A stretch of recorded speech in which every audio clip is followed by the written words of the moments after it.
Hello and good morning everyone. I welcome you all EduWords News Analysis. Today is 11 February 2023 and we are going to discuss important news and articles from The Hindu newspaper. So let's see what important news we got today to discuss. Before starting the video, make sure you have joined Telegram channel EduWords News Analysis जिसकी link आपको description box में provided है. Video को last तक देखिएगा जिससे आपकी सारी इंपॉर्टेंट न्यूज़ यहाँ पर कवर हो. तो चलिए स्टार्ट करते हैं, देखते हैं आज हमें कौन कौन सी न्यूज़ यहाँ पर डिस्कस करनी है. फर्स्ट न्यूज़ है supreme court calls for SEBI response over Adani stock fall. Now see 24 Jain को यूएस बेस्ड हिंडरबर्ग ग्रुप ने एक रिपोर्ट पब्लिश करी जिसमें अदानी ग्रुप के ऊपर यहाँ पे एलिगेशंस लगाए गए. यहाँ पे कह सकते हैं कि अदानी ग्रुप ये बताया गया कि अदानी ग्रुप ने किस तरीके से यहाँ पर tax evasion and multiple manipulations किए हैं to increase their stock prices. Okay, यहाँ पे इसके अगेंस्ट में यहाँ पे अदानी ग्रुप ने भी यहाँ पे क्या किया, रिप्लाई किया कि this is nothing, it is an attack on economic system of the country. फिर यहाँ पे हिंडरबर्ग ने भी रिप्लाई किया कि उनके पास क्या है, एक पूरा 330 पेजेस का एविडेंस है कि किस तरीके से अदानी ग्रुप ने यहाँ पे स्टॉक मैनिपुलेशंस किए हैं. ये पूरा केस जाता है. अब यहाँ पे इसी के अगेंस्ट पिटीशन फाइल की गई है. कहाँ? सुप्रीम कोर्ट में. फर्स्ट पिटीशन में क्या है कि हिंडरबर्ग ग्रुप के ऊपर पिटीशन फाइल की गई है जिसमें उन्होंने ये कहा कि हिंडरबर्ग ग्रुप ने क्या किया है कि उन्होंने शॉर्ट सेलिंग टेक्निक का यूज किया है. क्या यूज किया है? शॉर्ट सेलिंग टेक्निक का यूज किया है, जिसके कारण क्या किए जा रहे हैं, जो अडानी ग्रुप है उनके जो प्राइजेस हैं वो गिराए जा रहे हैं.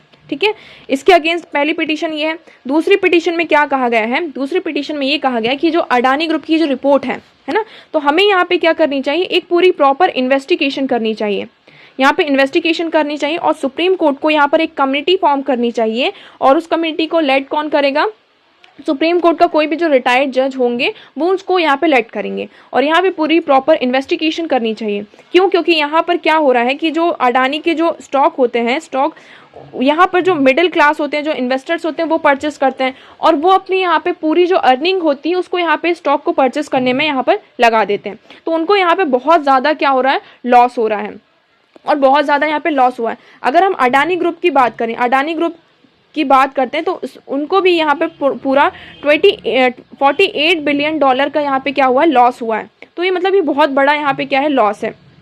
28 बिलियन रुपीस का यहाँ पे क्या हुआ, उनको लॉस हुआ है. अब इसी के चलते यहाँ पे पिटीशन फाइल की गई सुप्रीम कोर्ट में. तो सुप्रीम कोर्ट ने यहाँ पे क्या कहा, सुप्रीम कोर्ट ने यहाँ पे सेबी से एंड सेंट्रल गवर्नमेंट से ये कहा कि से पहले बात तो जो कमेटी फॉर्म करने की बात की गई उसको यहाँ पे मना कर दिया कि ऐसी कोई कमेटी नहीं बनेगी. दूसरी बात सुप्रीम कोर्ट ने कहा जो security and exchange board of India है और गवर्नमेंट ऑफ इंडिया क्या करेगी, जो हमारे एग्जिस्टिंग रेगुलेटरी फ्रेमवर्क्स हैं उनको यहाँ पे क्या किया जाएगा, चेंज किया जाएगा, उनको मॉडिफाई किया जाएगा इस तरीके से कि इन फ्यूचर कभी ऐसी प्रॉब्लम आती है, जो हमारे इंडियन इन्वेस्टर्स हैं मोस्टली जो मिडिल क्लास से यहाँ पे बिलोंग करते हैं, तो उनको जो ये लैक्स और करोड़ का यहाँ पे उनको लॉस हुआ है, इस तरीके की प्रॉब्लम उनको फेस ना करनी पड़े. क्यों? क्योंकि इससे क्या होता है, सिर्फ उनको ही नहीं, जो हमारा इकोनॉमिक सिस्टम है उसमें भी हमें क्या देखने को मिलता है, उसमें भी हमें लॉस देखने को मिलता है. अगर हमारा स्टॉक मार्केट ही पूरा यहाँ पे डाउन हो जाएगा तो हमारी इकोनॉमिक्स जो सिस्टम है उसमें भी हमें लॉस देखने को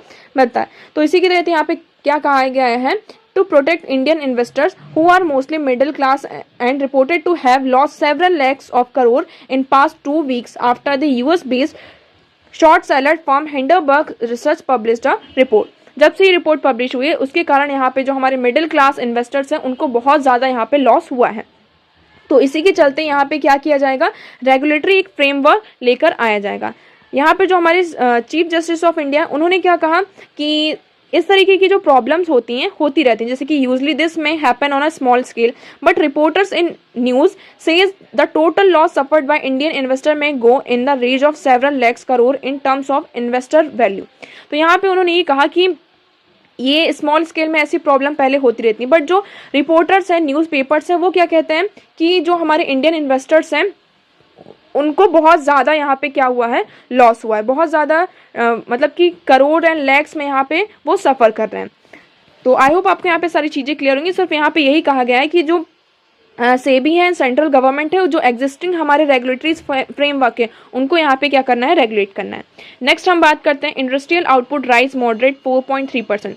यहाँ पे IIP की रिपोर्ट आई है जिसके अंडर ये बताया गया है कि जो हमारा इंडस्ट्रियल आउटपुट है उसमें यहाँ पे हमें राइज देखने को मिला है. ठीक है। इंडस्ट्रियल आउटपुट की बात करें, यहाँ पे हमारी मेन 8 कोर सेक्टर इंडस्ट्रीज हैं। 8 कोर सेक्टर इंडस्ट्रीज कौन कौन सी हैं उसके भी हम बात करेंगे। तो देखिए नवंबर 2022 में जो हमारा इंडस्ट्रियल आउटपुट था वो कितना था, 4.3% था, और दिसंबर में इंक्रीज होकर कितना हो गया, ये 7.3% हो गया। मेनली हम बात करें तो जो किस इंडस्ट्रीज में ज़्यादा यहाँ पे हमें देखने को मिला है rise, mainly mining and electricity में हमें 2.8% राइज देखने को मिला है, एंड जो माइनिंग है उसमें हमें 2.6% क्या है ग्रोथ देखने को मिली है। आईआईपी की अगर हम बात करते हैं तो व्हाट इज आईआईपी, जिस तरीके से इकोनॉमी को यहाँ पे क्या करते हैं, है ना, इकोनॉमिक ग्रोथ को मेजर करने के लिए हमारी जीडीपी होती है ना, इकोनॉमिक ग्रोथ को मेजर करने के लिए हमारी जीडीपी होती है, उसी तरीके से सेम एज हमारी जो इंडस्ट्रियल प्रोडक्शन है उसकी ग्रोथ को चेक करने के लिए आईआईपी होता है। तो आईआईपी क्या है, इंडेक्स ऑफ इंडस्ट्रियल प्रोडक्शन, ठीक है, क्या है ये, इंडेक्स है इंडस्ट्रियल प्रोडक्शन को देखने का। तो आईआईपी क्या है, एक इंडिकेटर है जो यहाँ पे क्या करता है, जो हमारा इंडस्ट्रियल प्रोडक्ट्स है उनका प्रोडक्शन है उसका वॉल्यूम में कितना चेंज आया है given period of time, during the period of time, उसको यहाँ पे क्या करता है, इंडिकेट करता है। इसका जो कंपाइल डेटा होता है इसको पब्लिश कौन करता है, इसको एनएसओ पब्लिश करता है under the ministry of statistics and programme implementation, ठीक है। यहाँ पे कुछ ग्रोथ रेट होती है, इसमें ग्रुप क्लासिफाइड किए गए, ठीक है ना। तो अगर हम ब्रॉड सेक्टर की बात करें तो इसमें माइनिंग आ जाता है, मैन्युफैक्चरिंग एंड इलेक्ट्रिसिटी, तो ये हमारे क्या है, कुछ ब्रॉड सेक्टर्स हैं। और हम यूज बेस्ड सेक्टर की बात करें जिसमें हमारे बेसिक गुड्स, कैपिटल गुड्स और इंटरमीडिएट ग्रुप्स आते हैं। बेस ईयर क्या होता है आईआईपी का, बेस ईयर है 2011 एंड 12। सिग्निफिकेंस की बात करें तो आईआईपी का सिग्निफिकेंस कहाँ पर है, तो देखिए जो हमारा आरबीआई है ना, और हमारा मिनिस्ट्री ऑफ फाइनेंस है, तो इनकी जो इसका जो डेटा होता है उसका वो यूज करते हैं किसके लिए, पॉलिसी मेकिंग पर्पस के लिए, ओके। अगर हम 8 कोर सेक्टर इंडस्ट्रीज की बात करें तो 8 कोर सेक्टर क्या करती हैं, these comprise 40.27% of the weight of the items include in the index industrial production. IIP में जो पूरा इंडस्ट्रीज का, मैन्युफैक्चरिंग इंडस्ट्रीज का जो आइटम इंक्लूड है उसमें से ये जो 8 कोर सेक्टर्स हैं वो कितना इंक्लूड करती हैं, 40.27%। ये हमारे लिए इंपॉर्टेंट पॉइंट यहाँ पर आ जाता है, इसे आपको यहाँ पे नोट डाउन करना है। तो ये जो कोर सेक्टर हैं कौन कौन से हैं हमारे, पहला है refinery product, electricity, steel, coal, crude oil, natural gas, cement and fertilisers. तो these are 8 core sector industries of India. तो आई होप आपको यहाँ पे सारी चीजें क्लियर होंगी। नेक्स्ट हम बात करते हैं एडिटोरियल सेक्शन की तरफ। यहाँ पे क्या है, India's law and order matrix need a reboot. यहाँ पे क्या हुआ है, एक एनुअल कॉन्फ्रेंस हुआ है, ऑल इंडिया एनुअल कॉन्फ्रेंस हुई है, किसके बीच में, जो डायरेक्टर जनरल्स हैं, इंस्पेक्टर जनरल्स ऑफ पुलिस हैं, मतलब आईजी डीजीज हैं, इनके बीच में एक पूरी ऑल इंडिया लेवल की एक कॉन्फ्रेंस हुई है, ठीक है। अब इस कॉन्फ्रेंस में किसके बारे में बात की गई, कौन कौन से टॉपिक्स की बात की गई है, तो देखिए यहाँ पे मेनली जो हमारा टॉपिक है वो क्या है, पुलिस का है। पुलिस जो पर्सनल्स हैं उनके जो डायरेक्टर जनरल, इंस्पेक्टर जनरल है, तो उनकी मीटिंग हो रही, तो ऑफकोर्स वो किसके बारे में बात करेंगे, पुलिस के बारे में ही बात करेंगे, है ना। अब देखिए पुलिस का अगर हम काम देखें, पहले के टाइम पर अगर हम देखते हैं तो पुलिस का अगर नाम आता है तो उनका काम क्या होता है, मेंटेनिंग लॉ एंड ऑर्डर को मेंटेन करना। दूसरा क्या आ जाता है, जैसे कि छोटे मोटे जो क्राइम्स होते हैं, है ना, चोरी वगैरह होती हैं, तो उनको कौन देखता था, पुलिस देखती थी।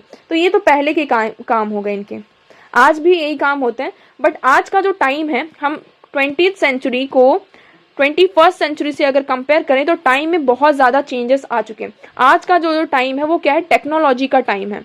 किसका टाइम है, टेक्नोलॉजी का टाइम है, जिसके कारण यहाँ पे जो टेक्नोलॉजिकल क्राइम है, जैसे कि साइबर क्राइम, ठीक है, यहाँ पे साइबर क्राइम हो गया हमारा, dark web, crypto, maritime security, threat from drones, problem standing on unchecked social media. तो ये जो सारे क्राइम्स हैं वो क्या हो रहे हैं, जो टेक्नोलॉजिकल क्राइम है वो हमारे इंक्रीज हो रहे हैं। तो हमारे यहाँ पुलिस पर्सनल को बात की गई है कि हम किस तरीके से जो हमारी पुलिस होगी वो इन सारे क्राइम्स को यहाँ पर टैकल करेगी, ठीक है। हमें इसमें क्या जरूरत है, टाइम चेंज हो रहा है। अब देखिए अगर न्यू बात करते हैं, पुलिस के यहाँ पे अब नए नए काम आ गए। किस तरीके से नए काम आ गए, पहला जो टेररिज्म है वो इंक्रीज होगा। अगर देखिए कहीं भी इस तरीके के केसेस आते हैं, टेररिज्म का आता है, बॉर्डर टेररिज्म का, ड्रग ट्रैफिकिंग है ना, तो ये क्या है, ड्रग ट्रैफिकिंग का केस आता है तो कौन जाता है, सबसे पहले पुलिस जाती है, ओके।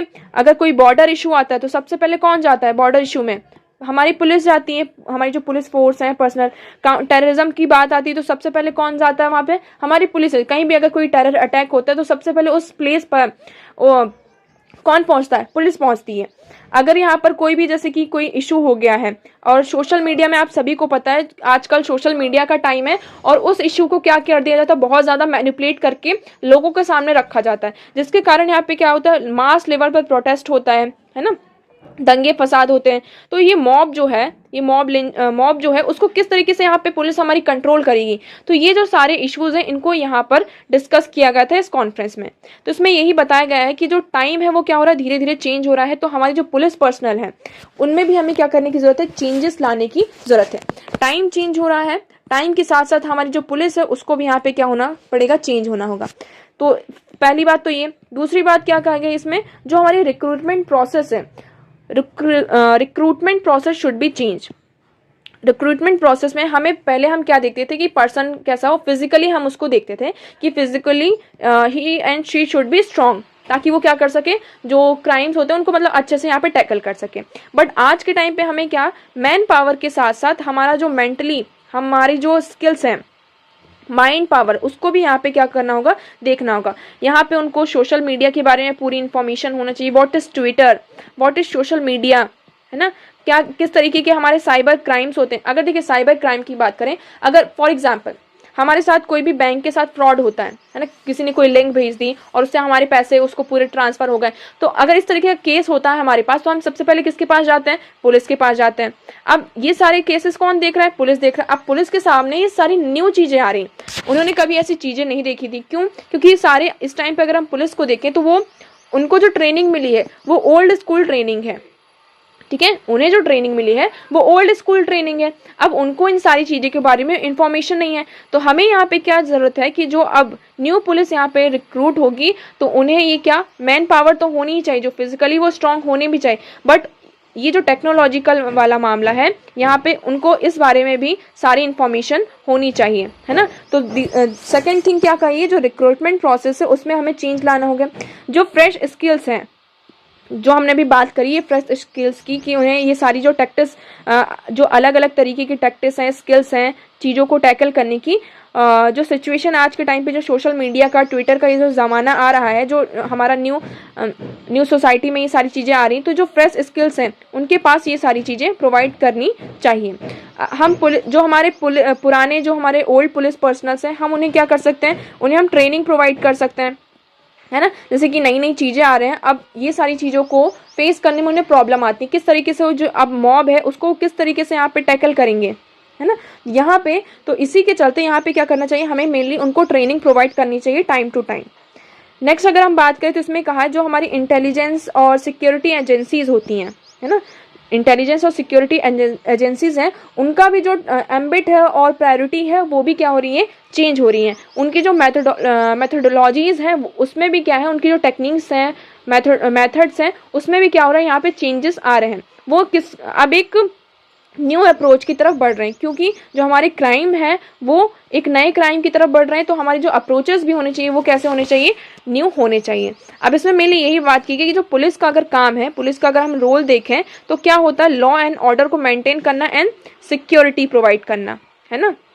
तो सिक्योरिटी वो किस तरीके से प्रोवाइड कर सकते हैं, जब वो हमें यहाँ पे बात की गई कि सिक्योरिटी वो किस तरीके से प्रोवाइड कर सकते हैं, अगर उनके पास सारी जो इस तरीके की न्यू स्किल्स होंगी, कि वो उनके पास एक टेक्नोलॉजिकल स्किल होगी, मॉब को किस तरीके से यहाँ पे टैकल करना है ना। मास हैंडलिंग की बात करें हम, कि मास को क्या करना है, किस तरीके से हैंडल करना है, तो हमें क्या करना होगा, यहाँ पे उनको ये सारी ट्रेनिंग प्रोवाइड करनी होगी।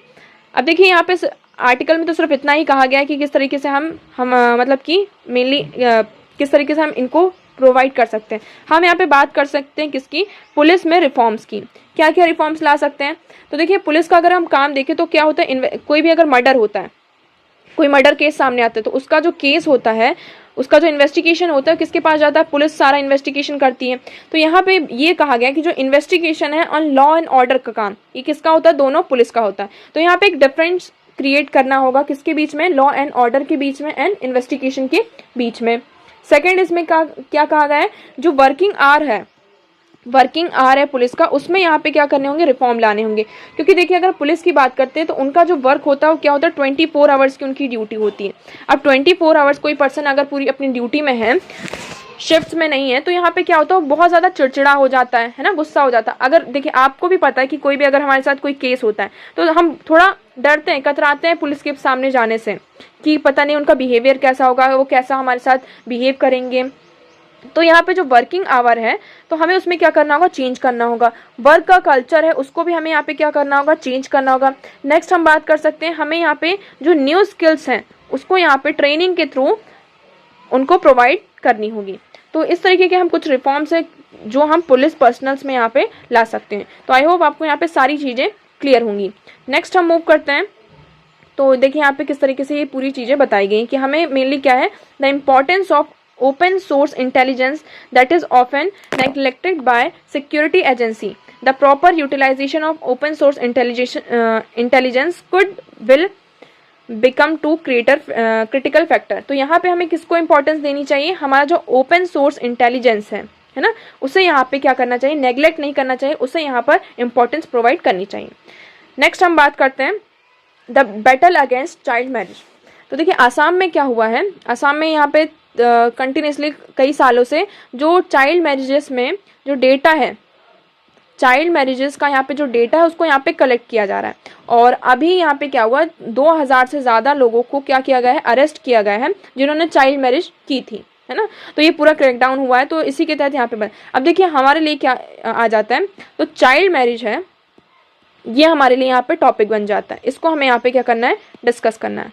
ओके, चाइल्ड मैरिज की अगर हम बात देखें तो चाइल्ड मैरिज क्या है, it is an social issue, this is an social issue. Social issue की बात करें तो चाइल्ड मैरिज से यहाँ पे क्या क्या प्रॉब्लम्स हो सकती हैं। अगर हम इशू की बात करें तो सबसे पहले हेल्थ आता है, second education, third nutrition, domestic violence, this is, और चाइल्ड मैरिज क्या है, ये अगेंस्ट द लॉ है ना।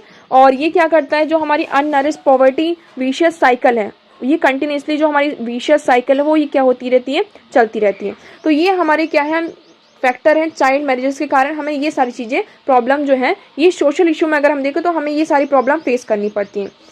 चाइल्ड मैरिजेस की अगर बात करें तो ये जो अभी केस हुआ है आसाम में, इसमें यहाँ पे जो हमारे 2 लॉ हैं, एक पॉस्को एक्ट है और दूसरा क्या है, prohibition of child marriage act 2006। तो ये जो provision of child marriage act 2006 है, इसके अंडर जो चाइल्ड मैरिज है उसको प्रोहिबिट किया गया है ना, मतलब कहीं पे चाइल्ड मैरिज हो रही है तो उसको प्रोहिबिट किया गया। बट पॉस्को एक्ट में क्या है, ये जो विक्टिम्स है जिनको यहाँ पे अरेस्ट किया जा रहा है, उनको जो पनिशमेंट प्रोवाइड की जा रही है वो पॉस्को एक्ट के अंदर प्रोवाइड की जा रही है। अब पॉस्को एक्ट में क्या प्रोविज़न है, पॉस्को एक्ट में ये प्रोविज़न है कि अगर कोई भी पर्सन माइनर के साथ यहाँ पे उसके सेक्सुअल रिलेशंस होते हैं, है ना, if any person have sexual relation with minor, तो उसे यहाँ पे क्रिमिनलाइज किया गया है। यहाँ पे ये नहीं देखा जाएगा कि आपके उसके साथ रिलेशन कैसे हैं, मतलब कि आपकी उसके साथ शादी हो चुकी है क्या, कुछ भी ऐसी सारी चीज़ें नहीं देखी जाएंगी। वहाँ पर सिर्फ इतना है, क्या देखा जाएगा कि जो विक्टिम है वो क्या है, पर्सन है वो कैसा है, माइनर है। अगर वो माइनर है और अगर आपके उसके साथ सेक्सुअल रिलेशंस हैं तो then this is a criminal, और इसी के अगेंस्ट यहाँ पे क्या किया जाए, उसे क्रिमिनलाइज किया गया है, ठीक है। और उसको क्या किया गया, क्रिमिनलाइज किया गया, और पनिशमेंट भी उसी के अंडर आपको प्रोवाइड की जाएगी। तो यहाँ पर देखिए हमें मेनली क्या करने की जरूरत है। अब देखिए जो विशियस साइकिल है चाइल्ड मैरिज के कारण, हमारी जो विशियस साइकिल होती है पॉवर्टी की, वो कंटिन्यू रहती है। अब अगर हम चाइल्ड मैरिज की बात करते हैं, कुछ दिनों पहले एक केस आया था कि चंडीगढ़ हाई कोर्ट ने क्या किया, यहाँ पर चंडीगढ़ हाई कोर्ट ने यहाँ पर आप सभी को पता है कि मुस्लिम पर्सनल लॉ में क्या है कि अगर कोई भी गर्ल पुबर्टी की स्टेज को यहाँ पे क्रॉस कर जाती है, पुबर्टी की स्टेज पर आ गई है, तो उसके यहाँ पे मैरिज का यहाँ पे प्रोविजन है ना। और चंडीगढ़ हाई कोर्ट ने इसे क्या कर दिया है, इसे वैलिड भी बता दिया है ना। बट इसके अगेंस्ट यहाँ पे सुप्रीम कोर्ट में पिटीशन फाइल की गई है और सुप्रीम कोर्ट ने कहा है कि वो इसको क्या करेंगे, इस लॉ को यहाँ पे रिव्यू करेंगे, ठीक है। बट यहाँ पे देखिए ज़्यादातर जो केसेस आ रहे हैं ये हमारे मुस्लिम पर्सनल लॉ से आ रहे हैं। क्यों? क्योंकि इसमें उनका जो पर्सनल लॉ है उसके अकॉर्डिंग अगर जो गर्ल है वो पुबर्टी की स्टेज पर आ जाती है तो आप उसकी शादी यहाँ पे उसकी शादी का यहाँ पे प्रोविज़न है। अब देखिए इसके कारण यहाँ पे बहुत सारे जो हमारे, जैसे कि हमने देखा, हेल्थ का इशू है। अब देखिए किसी भी पर्सन की यहाँ पे एक पुअर फैमिली है, उसने क्या कर दी, पुअर फैमिली है तो उन्होंने जल्दी जल्दी अपनी यहाँ पे चाइल्ड मैरिज कर दी।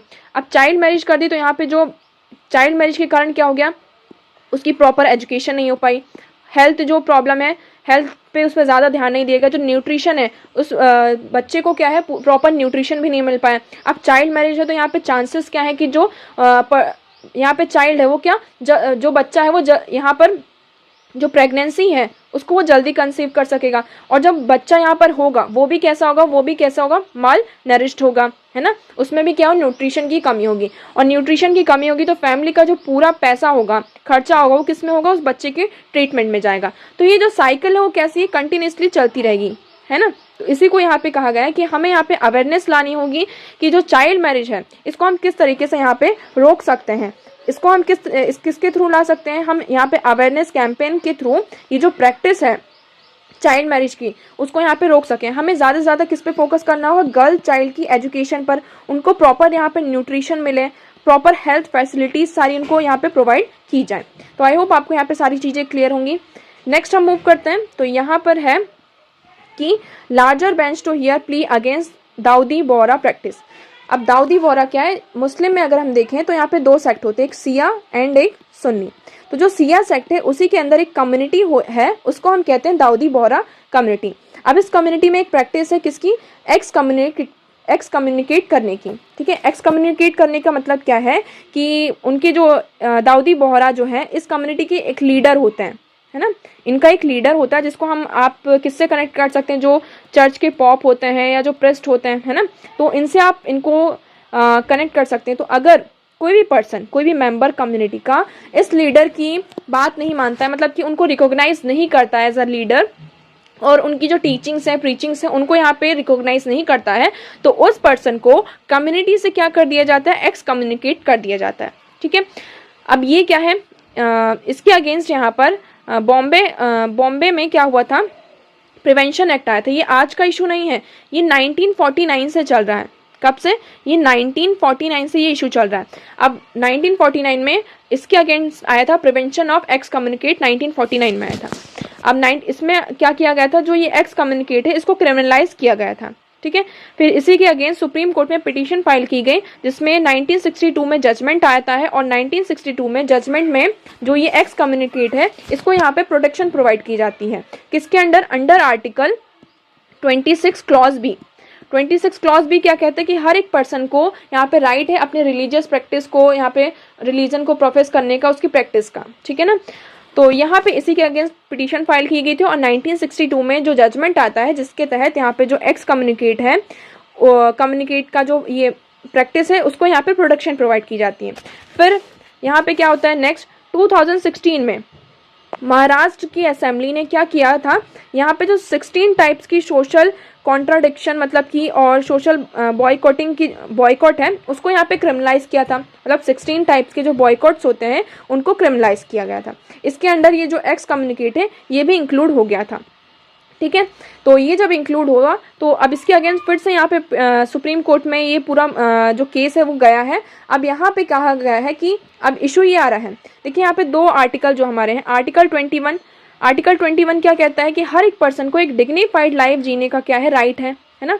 अब किसी भी पर्सन को अगर जब एक्स कम्युनिकेट उसका बहिष्कार कर दिया जाता है तो यहाँ पे क्या होता है कि जो कम्युनिटी से रिलेटेड जो मॉस्क होते हैं और जो ग्रेवयार्ड होते हैं, यहाँ पर उस जो पर्सन है जिसको एक्स कम्युनिकेट किया गया है, उसका बहिष्कार किया गया है, तो वो उसको यहाँ पे क्या कर सकता है, उसको अप्रोच नहीं कर सकता है, ना तो जीते जी ना ही मरने के बाद। अब देखिए अगर पर्सन की डेथ हो गई है, हम ठीक है उसको यहाँ पे उसको जिंदा रहने पे उसके राइट्स नहीं मिले, बट मरने के बाद उसको कम से कम उसके राइट्स मिलने चाहिए। तो यहाँ पे आर्टिकल 21 एंड 26 क्लॉज भी, इसके बीच में हमें क्या देखने को मिल रहा है, एक कन्फ्लिक्ट देखने को मिल रहा है। अब हम आगे देखेंगे कि सुप्रीम कोर्ट इसमें क्या फैसला सुनाती है, क्या उसका वर्डिक्ट आता है, क्या कहती है। नेक्स्ट हम बात करते हैं, आई होप आपको यहाँ पे जो हमारी दाऊदी बोहरा प्रैक्टिस के बारे में सारी चीज़ें क्लियर होंगी। इनका जो लीडर है 400 सालों से कंटिन्यूसली कहाँ से है, हमारे इंडिया से ही आ रहे हैं, है ना। इंडिया से इनका लीडर जो है वो चुना जा रहा है, ये कंटिन्यूसली 400 ईयर्स है। वर्ल्ड वाइज देखें तो वर्ल्ड वाइज इनकी पूरी पॉपुलेशन कितनी है, 1 मिलियन। इस कम्युनिटी की पूरी जो पॉपुलेशन है वो कितनी है, 1 मिलियन। ओके, नेक्स्ट हम बात करते हैं discovery of lithium deposits in Jammu and Kashmir to cut down imports need. Jammu and Kashmir में एक बहुत बड़ा क्या है, लिथियम का डिपॉजिट डिस्कवर किया गया है। कितना? 5.9 टन्स। कितना? 5.9 टन्स यहाँ पे लिथियम का जो डिपॉजिट है वो जम्मू एंड कश्मीर में डिस्कवर किया गया। अब जो लिथियम, देखिए आप सभी को पता है हम किसकी तरफ मूव कर रहे हैं, हम क्लीन एनर्जी की तरफ, हम ग्रीन इकोनॉमी को यहाँ पे अप्रोच कर रहे हैं, है ना, ग्रीन इकोनॉमी और क्लीन एनर्जी की तरफ बढ़ रहे हैं। अब इसके लिए हमारा जो रोल है वो क्या है कि हम क्या करेंगे, जो हमारे इलेक्ट्रिक व्हीकल्स हैं उसको लेकर आया जाएगा। अब इलेक्ट्रिक व्हीकल्स में क्या है, जो लिथियम आयन बैटरीज है इसका मेनली यूज़ किया जाता है। अब लिथियम के अगर हम यूजेस देखें तो लिथियम का यूज़ कहाँ किया जाता है, जो हमारे फ़ोन की बैटरीज होती हैं, लैपटॉप की जो बैटरीज होती हैं, और जो इलेक्ट्रिक व्हीकल्स में बैटरीज का यूज़ किया जा रहा है उसमें ये लिथियम का यूज़ होता है। ठीक है, अब यहाँ पर हम क्या कर सकते हैं, हमारे पास बहुत बड़ा रिजर्व मिला है, तो हमारा जो हम पहले क्या करते थे, जो लिथियम है उसको इम्पोर्ट करते थे, है ना, उसको हम क्या करते थे, इम्पोर्ट किया जाता था। अब हमारे पास क्या है, इसका अगर हम बात करते हैं लिथियम डिपॉजिट्स की, तो 2021 में भी कहाँ, केरला में, आई थिंक केरला में इसका डिपॉजिट यहाँ पे पाया गया, सॉरी कर्नाटका में, सॉरी यहाँ पे कर्नाटका में यहाँ पे फाउंड हुआ था लिथियम रिजर्व, बट वो बहुत कम था। वो कितना था, 1600 टन्स का यहाँ पे लिथियम रिजर्व पाया गया था। बट उसको कैसे निकालेंगे, उसको कैसे एक्सट्रैक्ट करेंगे, ये सारी चीज़ें नहीं थी, तो वो हमारे लिए इतना इम्पोर्टेंट नहीं था। बट ये जो डिस्कवरी हुई ये बहुत ही ह्यूज है ना। हमारी जो इम्पोर्ट जो है ना, हम जो इंपोर्ट करते थे वो पूरा कट डाउन होगा। इंपोर्ट कट डाउन होगा तो यहाँ पे जो हमारी एम्प्लॉयमेंट अपॉर्चुनिटीज़ हैं वो भी क्या होंगी, ज़्यादा से ज़्यादा जनरेट होंगी। हमारा जो दूसरों जो कंट्रीज़ के ऊपर हमारा जो कह सकते हैं डिपेंडेंसी थी वो भी क्या होगी, धीरे धीरे यहाँ पर कम होगी। और जो हम क्लीन एनर्जी की तरफ हम यहाँ पे मूव हो रहे हैं, हमारे पास ये जो रिजर्व मिला है ये चाइना के पास भी इतना रिजर्व नहीं है। चाइना के पास कितना है, 5.3 टन्स का कुछ यहाँ पे रिजर्व है, जो कि, और हमारे इंडिया में अभी कितना मिला है, 5.9 टन यहाँ पे जो है रिजर्व हमें लिथियम का मिला है। तो इसका जो लिथियम का मेनली यूज़ हम किसकी तरफ मूव कर रहे हैं, हम इलेक्ट्रिकल कार की तरफ यूज़ कर रहे हैं। अब देखिए इलेक्ट्रिकल कार, इलेक्ट्रिकल व्हीकल्स की तरफ यूज़ कर रहे हैं, बट जो इलेक्ट्रिकल कार और व्हीकल्स हैं ये इनका जो प्रोडक्शन है वो ज़्यादा नहीं हो रहा था। क्यों नहीं हो रहा था, क्योंकि हमारे पास ये जो बैटरीज़ का था ये इशू आ रहा था। अब बैटरीज़ का इशू आ रहा था। अब देखिए हमारी जो पॉपुलेशन है, हमारी 1 जो हमारी बिलियंस की जो पॉपुलेशन है उसके लिए यहाँ पे 1000 कार और जो 1000 इलेक्ट्रिकल व्हीकल से तो काम नहीं चलेगा, है ना। और इसमें सबसे बड़ा इशू क्या आ रहा था, बैटरीज का। अब ये जो रिजर्व मिला है इसके तहत जो हमारा जो ये इलेक्ट्रिकल कार और इलेक्ट्रिकल व्हीकल का प्रोडक्शन है वो क्या हो सकता है, यहाँ पे इंक्रीज होगा। हम क्लीन एनर्जी की तरफ यहाँ पे क्या कर सकते हैं, मूव करेंगे। तो आज के लिए इतना ही। आई होप आपको यहाँ पे सारी चीज़ें क्लियर होंगी। वीडियो कैसा लगा कमेंट सेक्शन में ज़रूर बताइएगा। वीडियो को लाइक कीजिएगा, चैनल को सब्सक्राइब कीजिएगा। पीडीएफ के लिए join Telegram channel Eduwords news analysis, जिसकी लिंक आपको डिस्क्रिप्शन बॉक्स में प्रोवाइड है। So that's for all today. Thank you so much for discussion.